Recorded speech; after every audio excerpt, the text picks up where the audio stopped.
New York, China is testing restaurant workers and delivery drivers block by block. South Korea tells people to carry two types of masks for differing risky social situations. Germany requires communities to crack down when the number of infections hits certain thresholds. Britain will target local outbreaks in a strategy that Prime Minister Boris Johnson calls Whack-A-Mole, the decades-old arcade game. Around the world, governments that had appeared to tame the coronavirus are adjusting to the reality that the disease is here to stay. But in a shift away from damaging nationwide lockdowns, they are looking for targeted ways to find and stop outbreaks before they become third or fourth waves. South Korea calls its strategy everyday life quarantine. The country never implemented the strict lockdowns, and social distancing measures remain guidelines.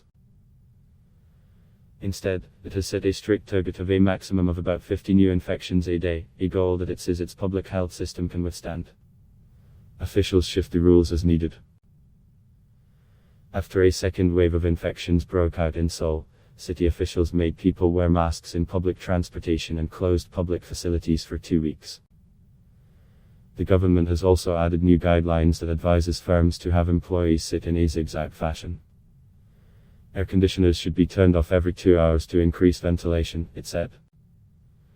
More on COVID-19. Japan, last Friday, launched a contact tracing app that would alert users if they had been in touch with a person who tested positive in the last 14 days. Mindful of the economic damage, some nations, like China, are learning to ease back from their more draconian steps. On June 12, Beijing announced that 53 people had tested positive.